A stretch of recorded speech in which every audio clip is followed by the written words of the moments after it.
umuntu bita Yampano uwo rizagwira Florier noneho naho gusenga kuko ryamugwiriye kabisa. So nyuma yuko rero byavuzwe ko uyu Yampano yafunzwe ndetse abantu benshi bagakomeza kugenda bivuga ariko mu by'ukuri ribu nta kintu yari yatangaza. Uyu munsi rero umuvugizi wa ribu murangira bi7 yaje kubikomozaho ndetse abivugaho, avuga yuko uyu Yampano ari kugenda ashinjwa ibyaha 7 byose. Sinzi rero ko noneho ahangaha azahikura bitewe n'ukuntu bino byaha bisa nkaho bikomeye, ni ibyaha bikomeye kabisa, dore ko harimo n'icyo ashobora kuba yafungirwa imyaka igeze kuri 25 yose. Biro nibyo tugiye kuba tugarukaho muri kiganiro cyanyu kugira ngo turebere hamwe uko bigiye bimeze, ndetse bitewe n'uko uyu Yampano yakunzwe cyane biturutse ndetse ku buhanga bwe afite budasanzwe, bitewe n'indirimbo yagiye ashyira hanze abantu benshi bakazikunda. Uyu Yampano rero akaba byaratangajwe ko yarezwe n'umugore we nyuma yuko yagiye amuhohotera mu bihe bigiye bitandukanye ndetse akamuhoza no ku nkeke. Ibi byose bikubiye mu byaha 7 byose uyu Yampano ari kugenda ashinjwa. Rero bikaba bikomeje kugenda n'ubundi bicanga abantu bitewe n'uko babonaga Yampano ameranye neza n'umugore we. Ngira ngo murabyibuka na hambere aha ubwo hari yamaze gufungwa aba jihad ndetse n'abandi bagiye batandukanye, ndetse byakomeje kugenda bivugwa yuko Yampano atameranye neza n'umugore we, ndetse bikavugwa cyane ko uyu Yampano ashobora kuba hohotera umugore we ariko umugore we ntagira icyo abitangazaho.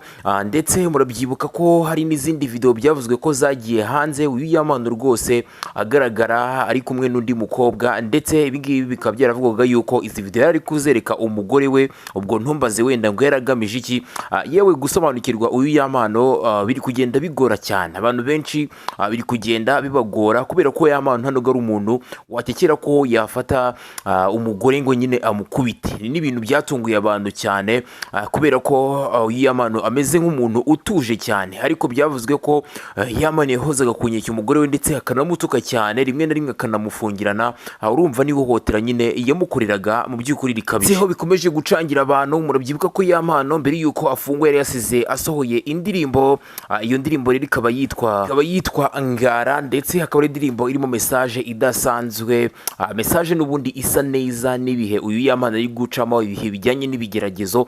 Ngira ngo benshi bamukurikira mwumvise nyine n'ubutumwa bwayo ni nk'ibi ngibi neza. So rero igitumye nyivugaho nuko umugore we yagaragaye ari kwishimira, ari kwivibinga. Abantu bakibaza bati se ni gute bafitanye ibibazo ariko akaba ari kwishimira indirimbo ye, ndetse abantu benshi bakomeje kugenda babyibazaho kubera ko n'ubundi iyo Yampano yasoraga indirimbo murabizi neza ukuntu uyu mugore we yagaho yishimira mu buryo bwo kuyikundisha abantu. Rero ubu ngubu wabonaga ko rwose nta kibazo wagira ngo bari bafitanye, ariko mu by'ukuri ibibazo byo byari uruhuri bitewe n'ibyo aba babiri bombi bakomeje kugenda batangaza ahanini ku mbuga nkoranyambaga. So twihuse cyane rero twinjiye ku bibazo 7 uyu Yampano ari kugenda ashinjwa, dore ko harimo ibibazo bigiye bitandukanye, harimo ikibazo cyo gukubita ndetse no gukomeretsa. Ahangaha bikaba bivugwa yuko uyu Yampano yakundaga gufata umugore we akamukubita.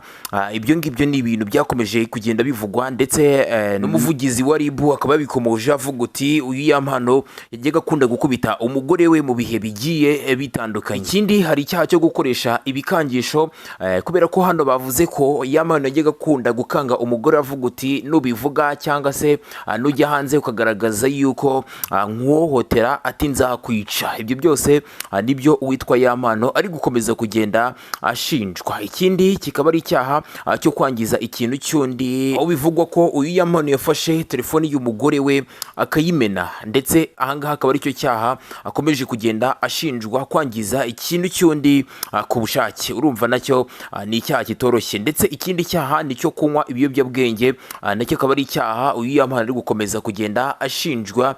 Nakomeje kugenda mbona n'utu video abitwa ba Godfather bashyira hanze bagaragaza uyu Yampano ari kunywa ibiyobyabwenge, ndetse iki cyaha nacyo akaba ari icyaha navuga ngo gishobora kumugezayo. Rero uyu Yampano ari gushinjwa ni icyaha cy'ubwinjiracyaha ku cyaha cy'ubwicanyi.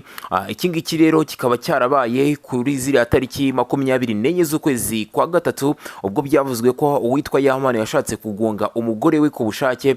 Ngira ngo ibi ngibi twanabigarutseho abantu benshi kabisa ibingibi babivuzeho kubera ko yamusohoye mu modoka nabi ubwo bari barimo kujya muri sauna. Rero akimara gusohoka mu modoka yagiye gufata moto, uwitwa Yampano rero ashaka kumugonga ku bushake ndetse anacika ibisebe ahantu hagiye hatandukanye, yihutanwa kwa muganga.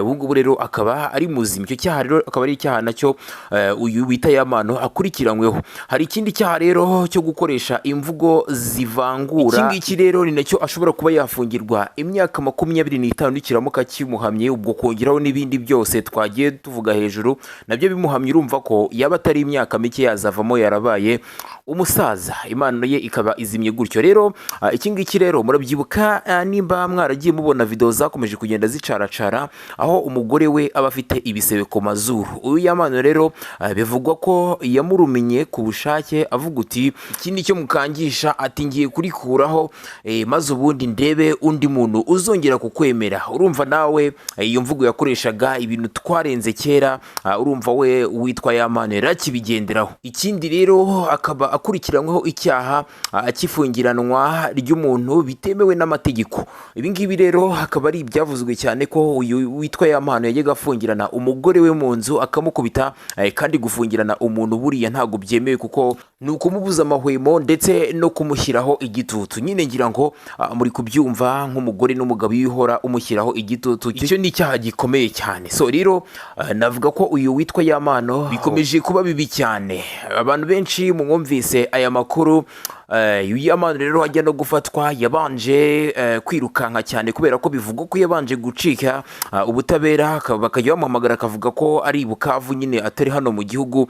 Ibyo byose ni byakomeje kugenda bivugwa rero, ariko nyuma byaje kurangira n'ubundi arambiwe kwihisha ahita asohoka. Rero akimara kwishyikiriza ubutabera nibwo bahise bamuta muri yombi. So hano rero navuga ko asanze iyo n'ubundi bagenzi be yafungishije barimo ba Jihad ndetse ba Papinesto ndetse n'abandi bagiye batandukanye bazize kesi yiwe yo gushyira hanze video y'umugore we ndetse nawe bari mu bikorwa by'abantu bakuru. Nabo rero uyu munsi bakaba basomewe ubujurire bwabo, dore ko igihano bari barakatiwe mbere n'ubundi bakigumishijeho igihano cy'imyaka 3 ndetse bacibwa n'ihazabu ya miliyoni zigeze kuri 3. Urumva rero biracyakomeje kuba ibibazo ndetse na bibi cyane kuri aba bagabo. Rero uwitwa Yampano nawe bikabigaragara yuko ashobora kuba agiye kubasanga. Ibi ngibi byose nibyo umuntu atakifuriza mugenzi we, bitewe n'uko gufungwa atari ikintu cyiza. Gufungwa ntabwo ari ikintu wakifuriza mugenzi wawe. Ndabizi neza ko n'umugore we byanze bikunze uyu nguyu wahoze ari umugore we, nubwo ejo bundi naje kumva abihakana avuga yuko barabafiyanse nyine abasheri bisanzwe, ariko byanze bikunze nawe ashobora kuzicuza. Ariko iyo umuntu yakoze amakosa nanone nta kabuza nawe aba akwiye kuba yahanwa. Reka ngarukira aha ngaha rero, ndabashimira cyane kandi turabakunda cyane. Yitwa Kigali Detox. Nimba ari ubwa mbere rero ntugende udakanze subscribe kugira ngo tujye tubana no mu bindi biganiro byacu byose. Murakoze cyane.